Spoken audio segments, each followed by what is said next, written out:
You're watching Truth versus Hype.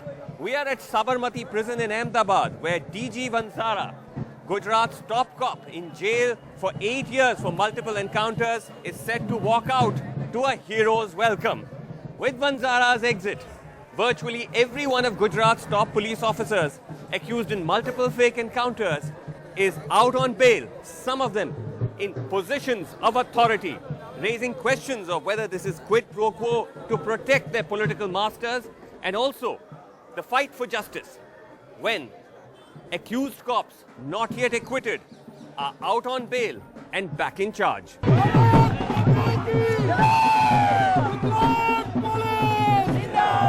As DG Vanzara walks out of jail, the crowd erupts.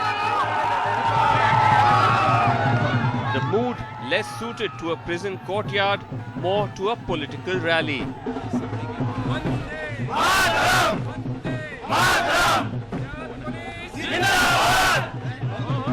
But then politics has always shadowed Gujarat's encounter killings.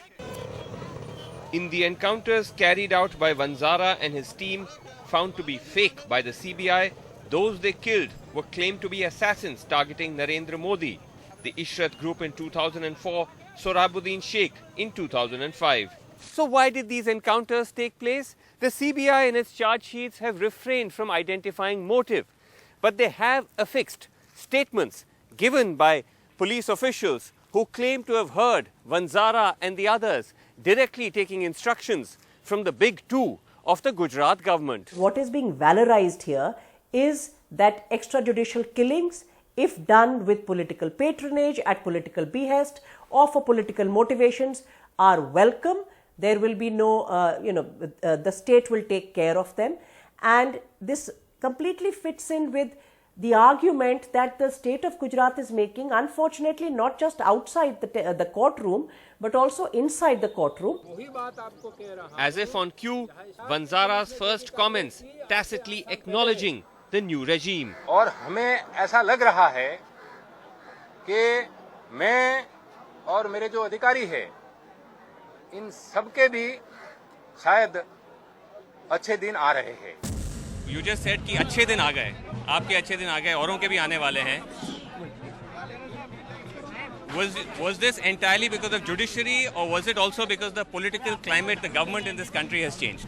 No, in this regard, I have to make very clear statement, and I have to give my very clear opinion that whatever the change which has taken place, that is because of the just and fairness of the judiciary of this country.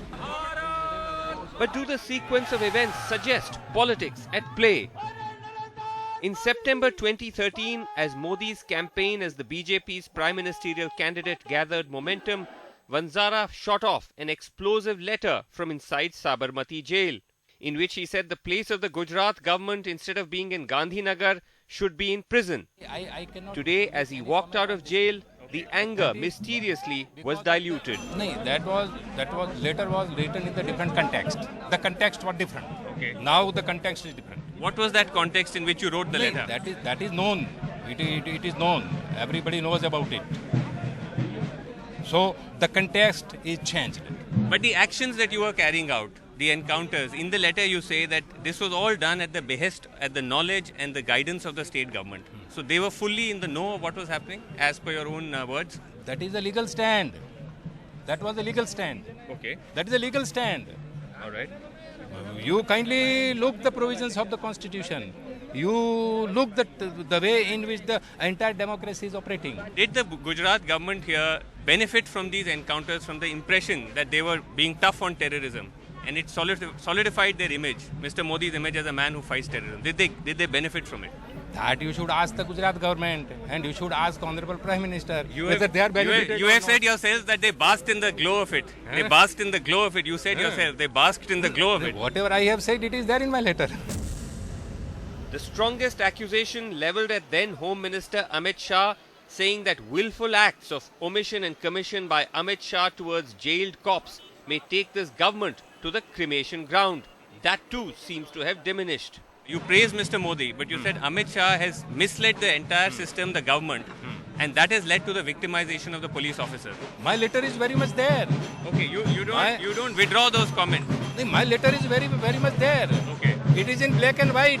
I don't think that Vanzara has really given him a clean sheet. This is sort of an ultimatum to Amit Shah. Listen, if you try to play funny with us, if you try to play games, we could come back and lash out against you in the future as well. When you are not in your own element and when you are so deeply frustrated and maybe depressed, I think this is not uncommon. Are you suggesting that Vanzara was mentally imbalanced when he made these I statements? wouldn't say. There is a slight difference between being mentally imbalanced and being in frustration.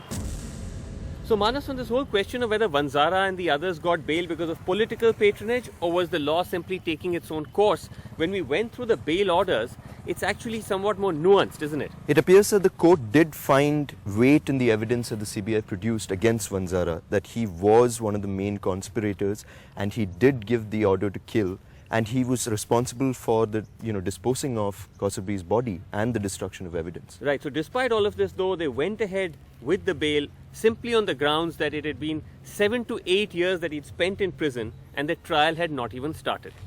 As a human rights activist, I do believe that without trial, nobody should be kept behind a bar for too long. But question is why they took such a long time. Today is 2007, the case started, and 2015. So you have to blame your judiciary as well as CBI together. I put a blame on both of them. For the delays. But these procedural delays is only one part of the story. Right through early 2014, once elections have been declared, the CBI simply doesn't vigorously pursue these cases anymore or the bail applications of these officers. At first it decides to challenge these bail orders in court, and then mysteriously a week later it says it has no objection. It's changed its mind. This has led to a domino effect of bail of one police officer after another, citing the previous one, right through 2014, culminating with Vanzara.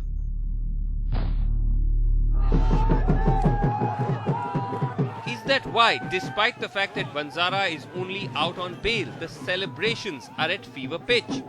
The trial still lies ahead. What of that? But activists say the reason why these cops are so confident is because of the CBI's increasing reluctance to fight these cases. I feel very disappointed at the role which the CBI has played at two levels. One is, of course, I personally feel that the lawyers who have been arguing on their behalf have not been briefed properly to argue as vehemently as they can. And second thing is the trial has been taking very long. There's a worry that in the changed political mood, it might be suggested that in the national interest, sometimes the law is a hindrance, a view articulated by Vanzara's brother. It is true, and it is now well established that even United States of America has also came to the conclusion that it is a proxy war of Pakistan in the interior part of India. Therefore, this proxy war cannot be tackled by this simple IPC, CRPC and Indian Evidence Act, sir. Achhe din have also come for PP Pandey out on a morning walk. He got bail on the same day as Vanzara in the same Ishrat case. Within 4 days, appointed as Gujarat's Additional Director General, Law and Order. So, what sort of signal does this send out when someone in your position is reinstated to such a high position? That question should be asked to those who ordered the reinstatement. No, but as you yourself as someone being in the police force, do you think it's appropriate? It's a just order. It's a just order. The charges against Pandey, the former head of Ahmedabad's crime branch, are serious. In this Ishrat case, there are 12 charges against you, including criminal conspiracy read with murder, kidnapping, abduction, wrongful confinement. So IPC is in the heads of the investigating agency. It can add any sections it likes. To his further discredit, he disappeared for 4 weeks, making a theatrical entry on a wheelchair. Even the choice of attendant seemed staged. No, I was not declared an absconder. A lookout notice was put out for you. I was trying to get my legal rights through Supreme Court, through High Court. You see my approaches to Supreme Court. But isn't that absconding? No, it should not be, because absconder is one who does not present himself before the court. Pandey is now set to fight to be discharged from the case. This is the argument he will use. If I had gone to my home place and committed a murder there, then certainly I will be a culprit in the sense of the eyes of the government, in the eyes of the law. But when there is an allegation against you while you are on duty, then it is the duty and the discretion and the prerogative of the executive to see what is the inside story. But does this count as act in the line of duty, a fake encounter? How would that be a action in the line of duty? Everybody was on duty. You see the FIR, it's on duty. It's not that they were on leave and this encounter took place. There's a legal logic to this argument. The CBI prosecuted these officers without seeking sanction from the Union Home Ministry on grounds that their actions were not in the line of duty. Some of these officers have challenged that in court, saying that sanction should have been sought in their case. One of them, PC Pandey, a former DGP and accused in the Sorab case, managed to get an order in his favor. The court agreed with him, and Pandey has been discharged. Killing people who have been abducted, who have been illegally detained and confined, who are then taken and murdered in cold blood, not in self-defense, but killed in order to stage an encounter, cannot at any point of time be in the discharge of official duty. And if that is the interpretation Mr. PP Pandey has of his line of duty, I fear for the lives of the people of Gujarat. Why do you feel this? We asked the DG of Gujarat about the reinstatement of these suspended officers, but he refused to talk to us on camera. He told us, though, that the suspensions were revoked by a committee comprising himself and other officials because they felt the bail orders didn't come down hard enough on these officers. And he said care had been taken to put them in positions where they can't tamper with evidence or intimidate witnesses. This is only partially true. Vipul Agarwal, the former SP of Banaskantha accused in the killing of the Sorab associate Tulsiram Prajapati, has been made director of the National Rural Health Mission. Another Sorab accused, Rajkumar Pandian, has been sent as a liaison officer for the GIDC in Mumbai. But PP Pandey has been given a sensitive posting, especially given that most witnesses in the Ishrat case are police officials. As has Abhay Chudasma, accused in the Sorabuddin encounter on charges that he extorted money from witnesses on behalf of Amit Shah. Chudasma, amongst those who got bail in 2014, was appointed as SP Vigilance. On the day we visited his office, he said he was away in Bhavnagar.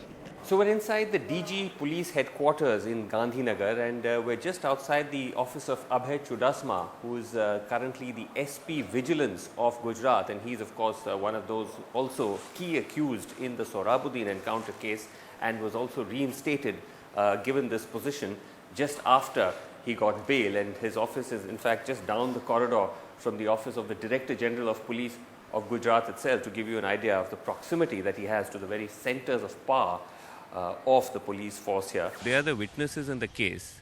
They are your juniors. I mean, isn't this subversion of justice? See, the whole world is like that. Juniors and seniors, people do become in the job. Most of them have retired. So they are more now senior citizens. I am a junior citizen now.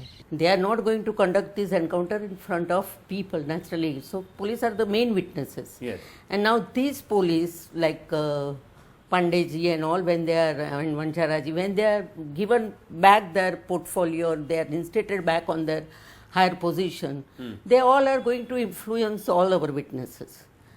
And if then it will be very difficult to prove the case. The scourge of tainted cops being reinstated, though of a higher number in Gujarat, is not unique to the state.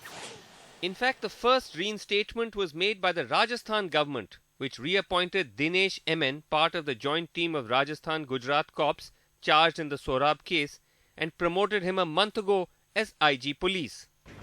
But experts on service law as well as former police officers say the government should have waited for acquittal before reappointing them. In my days, I don't think anybody who was facing a criminal prosecution where the charge sheet had been laid would be reinstated. They are not in any way reinstated. Coming up, a whistleblower and counter cop is reinstated. Is it to buy his silence?